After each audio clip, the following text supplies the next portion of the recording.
Eu quero introduzir esse nosso estudo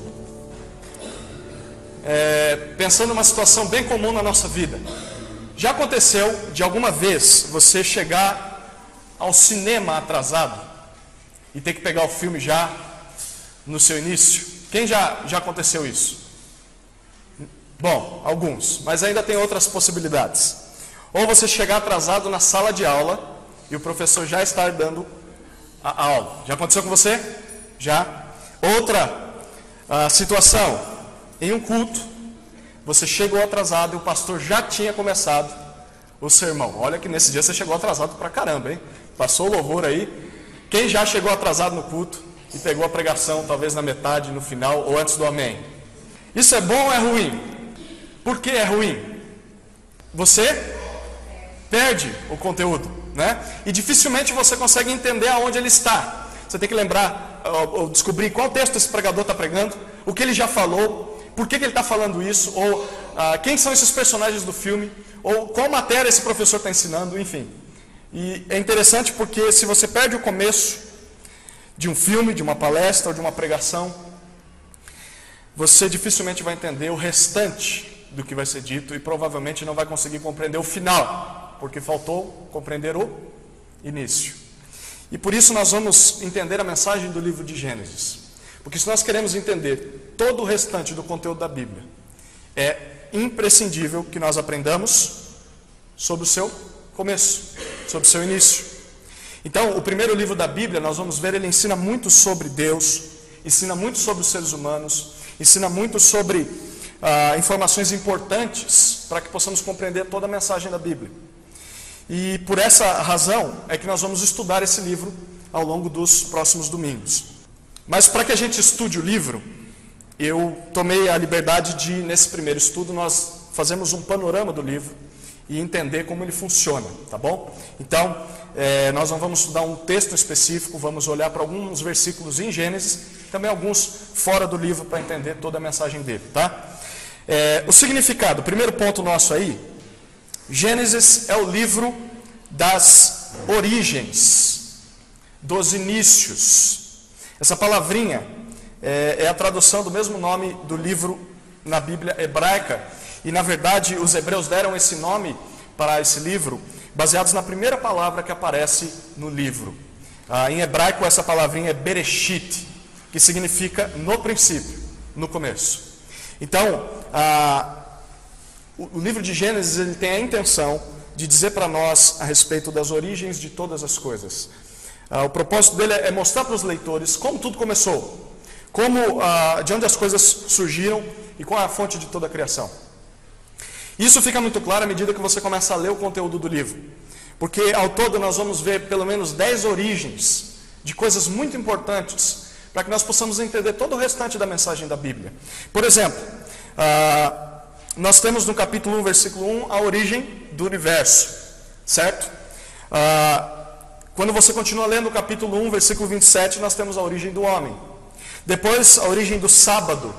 E aqui eu separei um tempo só para estudarmos sobre o sábado, nos 3 primeiros versículos do capítulo 2.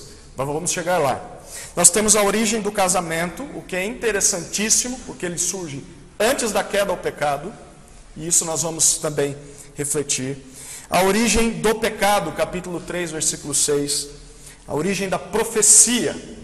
A primeira profecia vem da boca do próprio Deus, em Gênesis 3,15, chegaremos lá. A origem do sacrifício ou da salvação, ainda no capítulo 3, quando Deus sacrifica um animal para cobrir a nudez do casal que pecou. Lembra disso? Nós temos, em 8º lugar, a origem do governo humano sobre a criação. Isso no capítulo 1 e também no capítulo 9, Deus ressaltando que o homem deveria governar a criação para Deus. A origem das nações, capítulo 11, e a origem de Israel, a partir do capítulo 12, com a história de Abraão. Alguma dúvida sobre o significado do livro? Livro das origens, certo? Em segundo lugar, nós vamos olhar para o contexto desse livro. Em primeiro lugar, dentro do contexto, é sobre o autor. Os judeus eles sempre atribuíram a autoria desse livro e também do restante do Pentateuco. Alguém sabe o que significa Pentateuco? Penta. O Brasil é penta, certo? Campeão 5 vezes, ok? Pentateuco são os 5 primeiros livros da Bíblia, certo? E o primeiro livro do Pentateuco é o livro de Gênesis. Alguém sabe os 5 primeiros livros da Bíblia? Gênesis, Êxodo. Muito bom. Terminamos com Deuteronômio, a última pregação, na verdade, as pregações de Moisés antes de morrer. Muito bom. Então, os judeus atribuem a autoria de Gênesis e do Pentateuco a Moisés. Aliás, o próprio Jesus Cristo cria nisso. Abre em Lucas, capítulo 24, versículo 44. Esse é um texto fantástico, em que Jesus está dizendo que todo o Antigo Testamento falava sobre ele. E ele diz, tudo que estava escrito no Antigo Testamento tinha que ter sido cumprido em mim. E ele diz em 3 blocos de textos. Na lei de Moisés, a lei de Moisés é entendida não só com Êxodo e Deuteronômio, mas todos os 5 primeiros livros da Bíblia. E ele fala nos profetas e nos salmos. Salmos normalmente eram uma palavra dada para Salmos, Provérbios, o livro de Jó e os livros de sabedoria. E depois os profetas, todo o restante, desde Samuel até Malaquias. Então, Jesus está dizendo, os 5 primeiros livros, a lei de Moisés, obviamente foi escrita por Moisés. Jesus acreditava que o autor era Moisés, ok? É claro que o livro foi revisado, o livro de Gênesis foi revisado ao longo da história, mas o autor principal pode ser considerado Moisés. Então, toda vez que eu me referir ao autor do livro, vou estar me referindo a Moisés, ok? E isso nos faz pensar na data do livro. E por que saber da data é muito importante? Normalmente esse tipo de informação para a gente não tem muita importância, né? Mas é importante quando lemos Gênesis, porque Gênesis parece que é um mundo totalmente diferente do nosso, né? São costumes diferentes, são pessoas diferentes, e por que ele foi escrito dessa maneira e para quem foi escrito? Saber da data nos ajuda. O livro ele vai narrar os acontecimentos desde a criação, capítulo 1 de Gênesis, até o final, capítulo 50, a morte de José no Egito. Todos lembramos da história de José no Egito, né? Ele morre e o livro de Gênesis termina. Então, o livro só pode ter sido escrito depois dessa época, obviamente. E por isso a maioria dos estudiosos sérios vão concordar que Moisés escreveu esse livro alguns anos depois de Deus libertar o povo de Israel da escravidão no Egito, certo? Lá no Êxodo, e por volta do ano 1500 antes de Cristo, enquanto o povo andava, peregrinava pelo deserto do Sinai. Por que saber disso é importante? Porque nós temos a terceira parte da nossa formação sobre o contexto, que é o ambiente desse livro de Gênesis. A principal pergunta que nós devemos fazer é por que Moisés escreveu esse livro? Qual a necessidade que exigiu a escrita do livro de Gênesis? E aqui 3 informações são importantes para nós. A primeira é a respeito da influência entre o povo de Israel. Por 430 anos, o povo de Israel foi feito cativo pelos egípcios. E isso significa um período de mais ou menos 6 gerações sendo escravos. E por causa disso, quase meio milênio, um povo sendo feito cativo, os israelitas acabaram convivendo com a influência dos costumes, a influência da cultura e também da crença dos egípcios. E aí você lembra o que os egípcios criam? O que vem a primeira coisa na sua mente quando você pensa na crença dos egípcios? Vários deuses. E hoje ainda nós temos, né, as estátuas e tudo mais. Eles veneram animais, veneram o Deus Sol, enfim. Então eles tinham uma cultura de crenças politeísta e idólatra. Eles veneravam os elementos da natureza, veneravam os animais e também veneravam o faraó. O faraó era como se fosse um deus, ou um filho dos deuses. E vale lembrar também, o que é fantástico, ou triste, é que durante todo esse período de 430 anos, depois da morte de José, até o chamado de Moisés, Deus permaneceu em silêncio. Por 430 anos o povo foi feito escravo e Deus não disse uma só palavra ao povo. Não haviam profetas, não haviam líderes, não havia homens pelos quais Deus falava com o povo.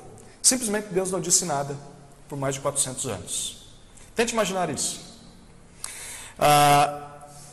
Além dessa influência egípcia, os israelitas agora estavam sendo ameaçados por um outro tipo de cosmovisão, que era o paganismo cananeu. Os cananeus eram os povos que viviam ao redor e futuramente eles deveriam conquistar. E os cananeus, eles também tinham seus vários deuses diferentes dos egípcios, eram deuses territoriais. Então aquele deus, ele cuidava daquela região. Então, por exemplo, se aqui fosse o lugar, a região onde o povo estava caminhando, em Terra Preta teríamos um deus, ou 2 deuses, ou 3 deuses que cuidam só de Terra Preta. Lá em Atibaia, ou lá no Maracanã, ou lá no Alvinópolis, seriam outros deuses. Deuses territoriais. Quando você mudava, você tinha que mudar de Deus também. Além disso, eles também tinham seus cultos que envolviam prostituição. Não eram só cultos em que sentavam e estudavam algum livro. Eles se reuniam para se prostituir uns com os outros e assim eles adoravam os deuses deles. Como se fosse um espetáculo para os deuses deles. Esse é um dos motivos de Deus ter inspirado Moisés para escrever o livro de Gênesis. Israel precisava saber a respeito de Deus, o único Deus verdadeiro, o Deus criador do céu e da terra. Não só isso, mas também o povo precisava saber como é que eles deveriam se achegar a esse Deus em adoração. A cabeça deles era uma confusão total. Em segundo lugar, o ambiente desse livro é a respeito dos pecados do povo de Israel. O pezinho aí que você vê na letra B. Pecados. Primeiro, influência. Segundo, pecados. Por causa da influência dos vizinhos, Israel acabou caindo em alguns pecados gravíssimos. E até mesmo em momentos depois de ter sido liberto da escravidão no Egito. O povo de Israel vivia em pelo menos 3 pecados principais. O primeiro é o da murmuração. Você vai lembrar disso. Vamos olhar alguns versículos na sua Bíblia. Nós não vamos para Gênesis agora, mas vamos para o livro de Números e Êxodo, que narra o povo saindo do exílio, da escravidão no Egito. Êxodo, capítulo 15, versículo 24. Interessante. Agora eles reclamam contra Moisés, contra Arão, porque eles agora são líderes e estão querendo trazer a palavra de Deus para o povo, e o povo não quer saber da santidade, eles querem voltar para a velha vida. Então, eles murmuravam contra a forma com que Deus estava agindo com eles. Ao invés de demonstrar gratidão por terem sido escolhidos por Deus, por terem sido libertos da escravidão, por ser um povo exclusivo do Senhor, ou pelas promessas que Deus tinha feito a eles, eles estavam olhando só para as circunstâncias e reclamavam de Deus, se esquecendo de tudo que Deus já tinha feito por eles. Então Gênesis também foi escrito para mostrar para esse povo, para lembrá-lo a quem eles pertenciam, o que Deus tinha feito por eles, antes mesmo deles terem nascido, desde a criação de Adão e Eva, até do pai da fé, que é Abraão, até José indo para o Egito. Tudo isso Deus estava preservando esse povo. Então, durante toda a história de Israel, Deus preservou esse povo. Apesar das dificuldades que eles enfrentavam no momento, Deus sempre teve no cuidado. Então, Gênesis foi escrito para mostrar isso. Parem de reclamar e olhem para o cuidado de Deus para vocês. Em segundo lugar, na verdade são 2 pecados em segundo lugar aí. Idolatria e imoralidade. Se você olhar para o livro de Números ainda, capítulo 25, versículos 1 e 2. Lembra? O povo que vivia ao redor, eles tinham seus deuses, mas a adoração era com prostituição. Israel se envolveu com isso. E por que eles se envolveram com a idolatria? Porque se envolveram com as mulheres, as prostitutas cultuais do povo dos cananeus. Então,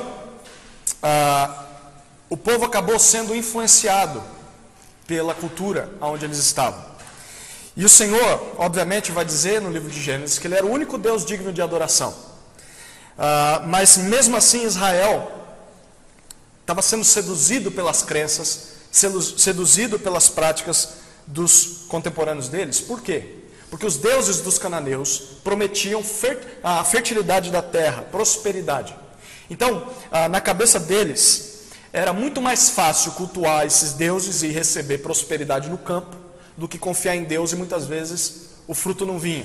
Então, na cabeça deles, era mais fácil se desviar de Deus para ter a colheita farta. Então, Gênesis foi escrito para trazer o povo de volta a consciência de quem Deus é e de como Deus deseja que o povo seja santo, mesmo em meio a situações difíceis da vida. Em terceiro lugar, nós temos incredulidade dentro dos pecados.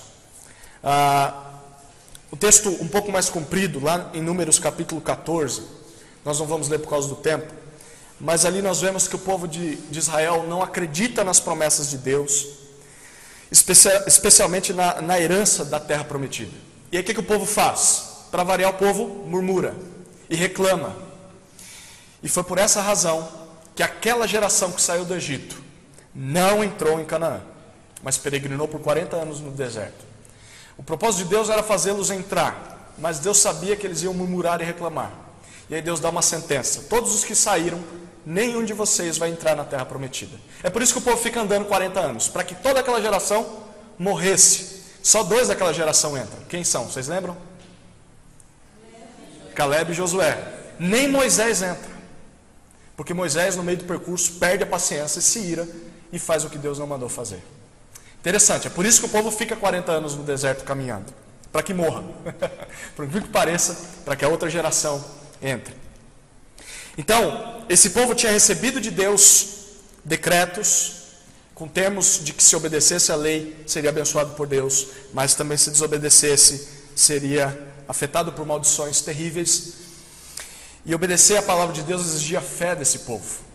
Por quê? Porque a grande maioria das circunstâncias ia contra eles. Primeiro, os cananeus, eles pareciam um povo impossível de conquistar. É por isso que o povo daquela geração ficou com medo de entrar. Eles se sentiam como gafanhotos diante do povo. Segundo lugar, a prática deles de garantir prosperidade da terra parecia dar certo. Eles faziam os rituais deles, os cultos deles, e colhiam muito. Então parecia ser atraente isso. Em terceiro lugar, o povo não tinha estoque de comida e de água. Você vai lembrar que o maná, ele só durava naquele dia. E eles viviam naquela tensão em viver pela fé. Eles tinham só o de hoje, o de amanhã, Deus proverá. Então o povo não entrou na terra prometida. O texto de Hebreus 3,19 vai dizer isso, por causa da sua incredulidade. E aí o livro de Gênesis entra para mostrar para o povo que Deus criou todas as coisas por meio da sua palavra.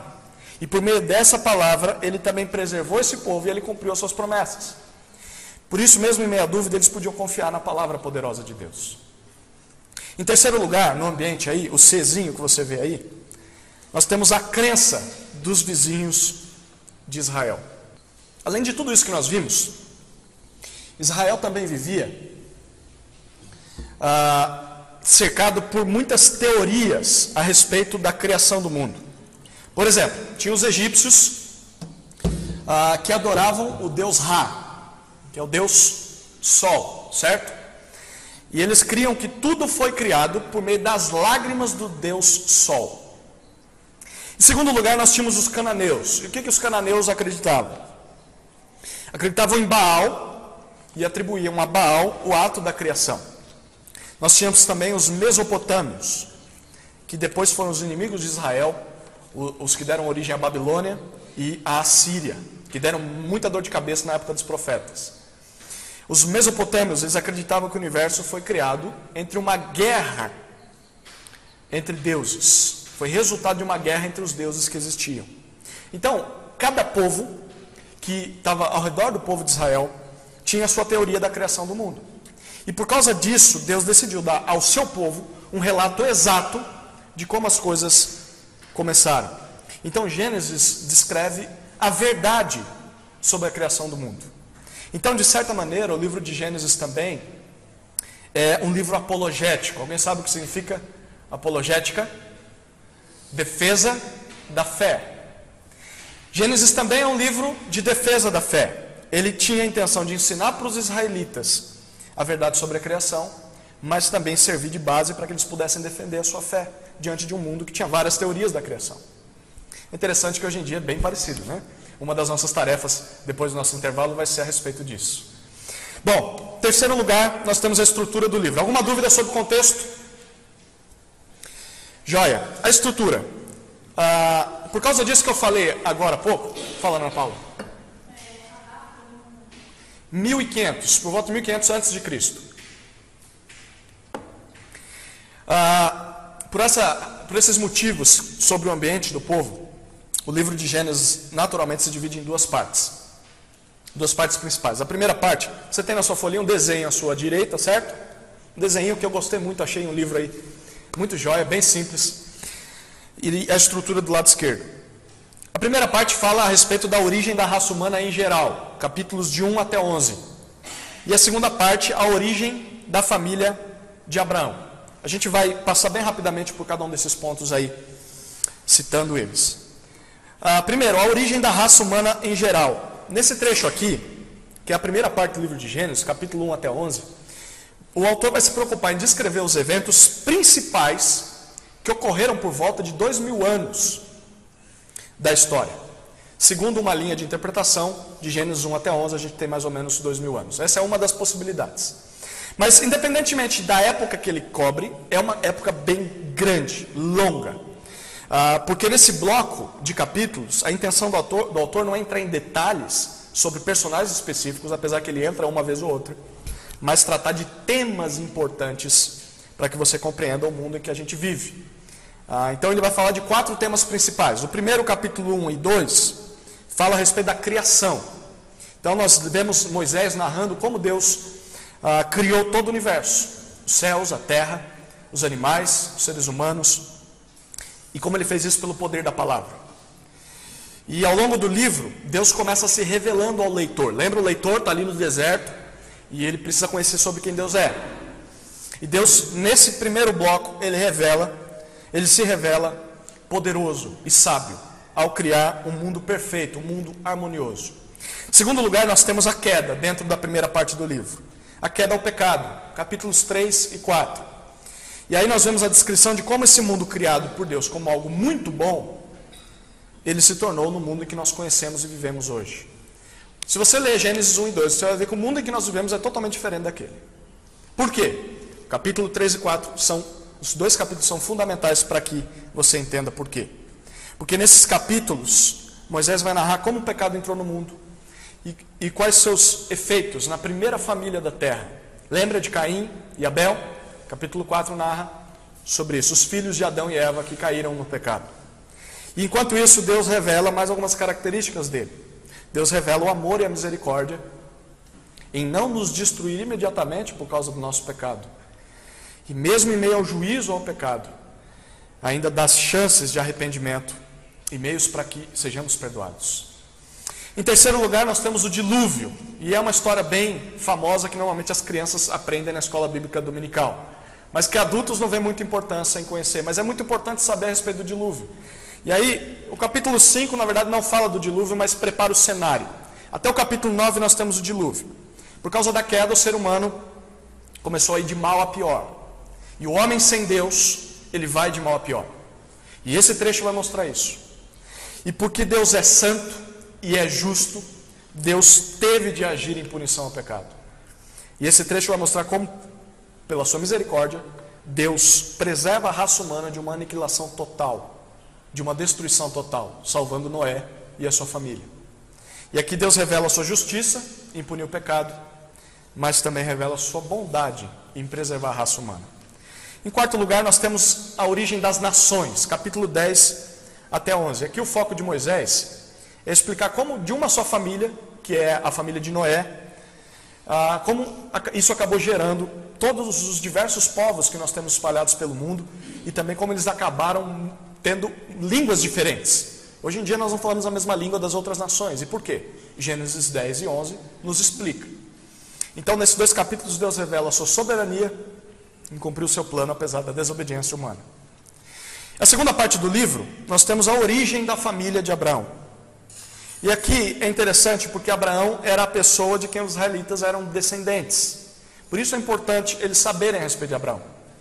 E como de costume, em Gênesis, vocês vão reparar isso quando nós fomos estudando o livro ao longo dos domingos. Moisés, ele sai do geral e vai para o específico. Então ele normalmente dá uma introdução, fala um resumão do que ele vai falar, e depois ele foca em alguns personagens e eventos especiais. Então é como se ele fizesse um zoom da câmera, ele dá o panorama geral, depois dá um zoom em um evento daquele panorama. Por isso, ele vai narrar não mais eventos, mas personagens, história dos personagens principais na história de Israel. E para fazer isso, ele cobre uma linha bem menor de tempo do que a primeira. Agora ele vai tratar um período de 300 anos, que é desde Abraão até José morrendo no Egito. Então é óbvio que ele não vai tratar sobre a história de todos os descendentes de Israel, mas de uma maneira intencional, Moisés vai falar da vida de alguns homens. Primeiro ele fala de Abraão, todos nós ouvimos falar de Abraão, né? Capítulo 12 até o capítulo 25, versículo 18. Nesse resumo, Moisés vai mostrar como Deus chama Abraão de uma terra pagã. Abraão não era crente, a família dele não era crente. Uma terra pagã, terra idólatra. E como Deus o transformou no pai da fé, sob a promessa de uma descendência que abençoaria o mundo. E nessa história Deus se mostra para o povo como Salvador, por revelar os primeiros passos do plano de redenção. Em segundo lugar, ele trata sobre a vida de Isaac, capítulo 25, a segunda parte até o capítulo 26. É um trecho curto. E Moisés, ele não conta muita coisa boa sobre Isaac, não. Mas ele só mostra como Isaac caiu no mesmo pecado do pai, numa história que se repete na família do pai, em que o pai chega numa cidade e mente sobre a sua esposa. Ele diz que sua esposa não é sua esposa, mas é sua irmã, por medo de as pessoas quererem a sua esposa e matarem a ele para ficarem com a sua esposa. O que ele faz? Ele diz: diga você que é minha irmã. Aí as pessoas levam ela embora e não o matam. Ele deixa ela ser levada pelos povos. Então é terrível a história de Isaac. Não tem muito bom exemplo ali. E diante dessa história triste de Isaac, Deus revela a fidelidade dele em manter as suas promessas, mesmo apesar das falhas do seu povo. Mesmo que o homem estrague tudo, Deus continua sendo fiel àquilo que ele promete. Terceira história é a história de Jacó, capítulos 27 a 36. Então, se a história de Isaac já é triste, a de Jacó consegue ser pior ainda. Nesse bloco, Moisés fala a respeito do enganador, aquele que segura pelo calcanhar, que é o significado do nome Jacó. Imagina você dar esse nome para seu filho: mentiroso. Jacó é mentiroso, Jacó é enganador, ele é traiçoeiro, ele é falso, e na sua história Deus usa todas as falhas contra ele mesmo. É interessante, ele engana, ele mente, e ele acaba chegando diante de pessoas que enganam a ele, que mentem para ele, que passam a perna nele. E Deus faz isso até que ele se converta, e até que ele amadureça. E a ênfase das falhas de Jacó é de propósito, porque Deus muda o nome de Jacó, de enganador, para Israel. E Israel é o pai da nação de Israel. Então, o nome Jacó significa enganador, e Israel significa Deus prevalece. Apesar das suas falhas, Deus permanece fiel ao seu projeto. E Israel é o pai das 12 tribos de Israel, que receberam o nome de seus 12 filhos.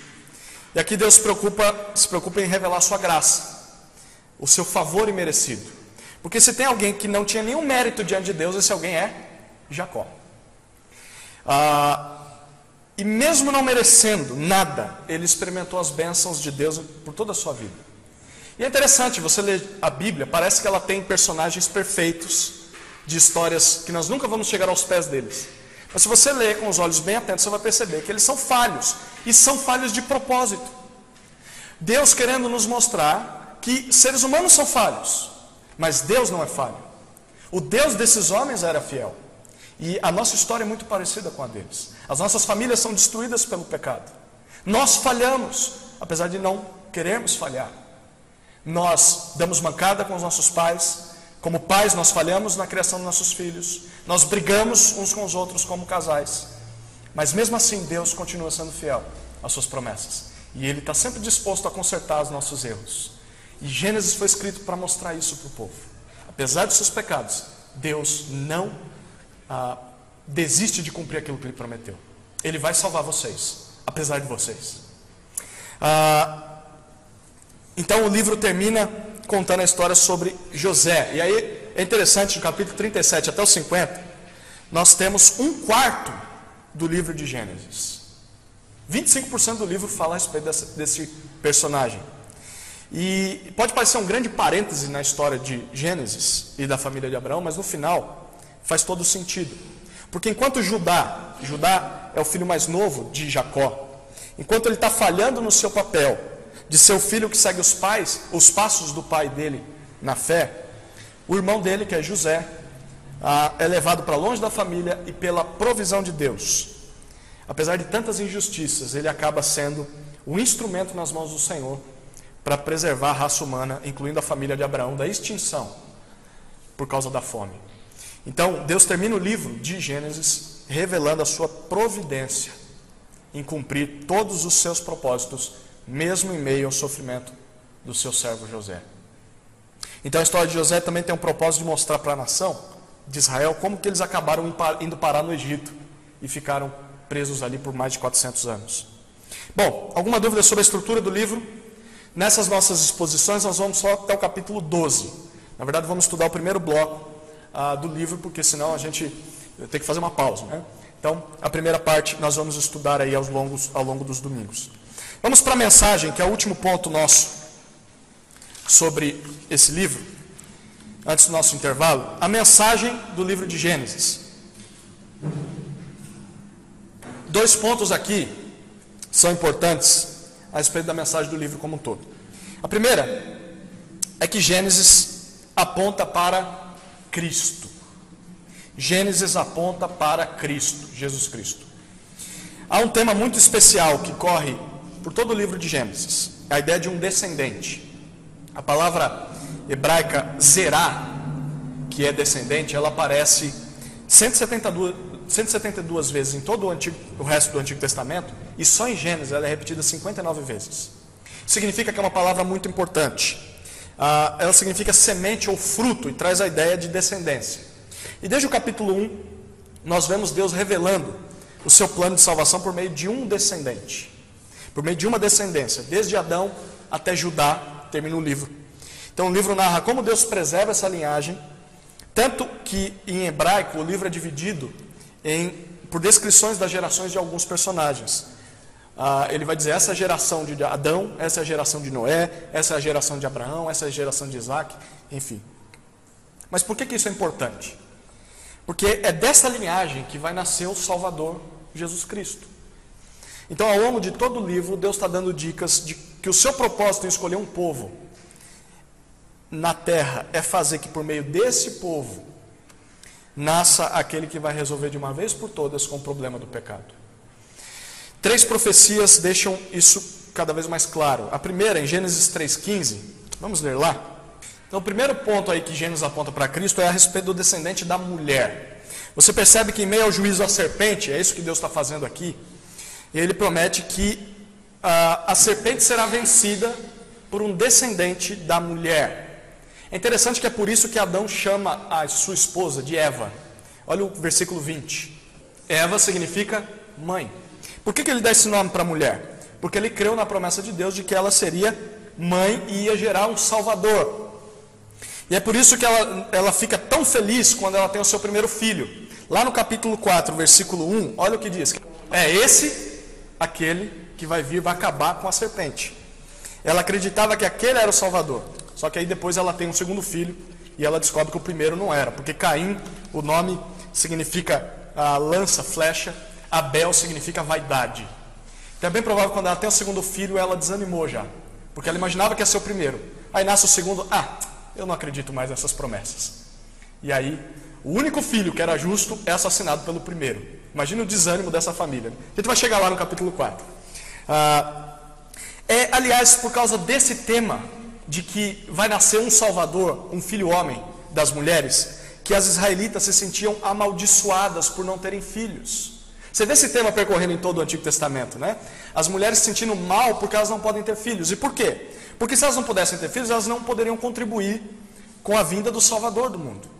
E a segunda profecia sobre esse descendente é a respeito do descendente de Abraão. Olha o capítulo 12, versículos 2 e 3. Ok, então Abraão é um dos descendentes de Eva, mas ele não é o Salvador. Mas Deus diz que é por meio dele que ele vai abençoar todas as nações. E como isso ia acontecer? Através da descendência de Abraão. A terceira profecia é a respeito do descendente de Judá. Então, é a mulher, Abraão e agora Judá. Lá no final do livro, capítulo 49, versículo 10. Lembra? A história de Judá foi uma boa história até aqui ou não? É por isso que o autor de Gênesis foca em José, que Judá está falhando no papel dele. Só que apesar dele não ter dado um bom exemplo na vida dele, o seu pai, que é Jacó, ou Israel, ele o abençoou antes da morte. E ele diz que o cetro, ou o bastão de regência, o sinal de autoridade, não sairia da sua linhagem, até que viesse aquele a quem pertence o cetro. O que isso significa? Que a coroa ficaria na descendência de Judá, mas ela só seria utilizada pelo Salvador que viria ao mundo. E quando isso acontecesse, todos iriam obedecê-lo. O que tudo isso significa? Que Gênesis mostra que depois da queda ao pecado, o homem precisa de um Salvador para religá-lo com Deus. E esse Salvador, ele vai ser filho de Eva, vai ser um homem. Esse Salvador será descendente de Abraão e ele será da linhagem de Judá. E é por isso que Paulo vai dizer lá em Gálatas capítulo 3, versículo 16 o seguinte: assim as promessas foram feitas a Abraão e a seu descendente. A Escritura não diz e a teus descendentes, como se falasse de muitos, mas como quem se refere a um só, e ao teu descendente que é Cristo. O que isso significa? Que em última análise Gênesis fala de Cristo. Por isso as genealogias do capítulo 5 são importantes. Por quê? Porque elas mostram como Deus preservou a sua descendência, essa descendência de homens, que Ele escolheu para que um dia Jesus nascesse por meio dela. E é por isso que Deus não destruiu por completo a raça humana. Apesar da raça humana ter merecido muitas vezes ter sido destruída, porque Deus tinha prometido um Salvador, um filho de Eva. E se Deus destruísse a todos os homens, Ele não poderia cumprir a sua palavra. É por isso que Deus não destruiu tudo e começou um novo mundo, sem pecado. Porque Ele vai cumprir o que Ele prometeu. Segundo ponto da mensagem do livro é que Gênesis é um livro histórico. E esse ponto aqui é muito importante. Virando a sua folha aí, né? Muito se discute a respeito do livro de Gênesis e do que ele conta, porque há muita dúvida se de fato Gênesis fala a respeito do que aconteceu de verdade na história, ou se é só um ajuntamento de mitos ou lendas. Já ouviu falar sobre isso? Que você não pode confiar muito, não era mesmo uma serpente, não era um jardim, Adão não representa um homem de verdade, é só uma história. Alguém já ouviu alguma coisa a respeito disso? Bom, nós poderíamos gastar muito tempo discutindo sobre esse assunto, mas eu creio que só observar como os autores inspirados por Deus encaravam o livro de Gênesis nos basta. Primeiro, por causa do nosso tempo, eu vou pedir para alguns abrirem textos específicos, tá? Se você quiser tomar nota, na verdade estão aí textos. Vamos lá, vamos ver como Davi, o rei Davi, que é o primeiro aí, na letra A, como ele interpretou Gênesis. Salmo 8, versículos de 3 a 6. Então, inspirado por Deus, o rei Davi, ele reconheceu que a criação de Deus era um fato histórico e um fato real. Em segundo lugar, nós temos o apóstolo Paulo, lá em Romanos 5, versículo 14, agora o versículo 18. Então, o apóstolo Paulo, ele cria que o relato da criação, ou melhor, da queda, foi um evento histórico. E que por meio desse evento todos nós também caímos no pecado. Se isso for mito, o pecado não é uma realidade. Em terceiro lugar nós temos o apóstolo João. E João, vocês têm estudado o livro de Apocalipse com o pastor André aos domingos. Descrevendo o fim dos tempos, João mostra com convicção de que a serpente do Éden era o próprio diabo, o inimigo de Deus e da igreja. Apocalipse 12, 9. Ok? Então ele reconhece que a serpente é o diabo. E que no fim das contas, Satanás seria vencido por Deus. E Deus criaria um novo céu e uma nova terra diferente do primeiro. Apocalipse 21, 1. Muito bom. E por fim nós temos o Senhor Jesus Cristo, que é o mais forte aqui na opinião. Jesus não podia ficar de fora. Quando Jesus foi questionado sobre o divórcio, ele apelou para o relato da criação do homem e da mulher em Gênesis 1 e 2. E olha o que ele diz em Marcos 10, de 6 a 9.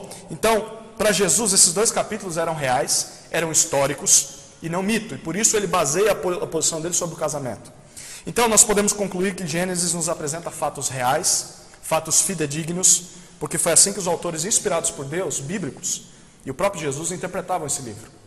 Mas há algo que nós precisamos lembrar aqui.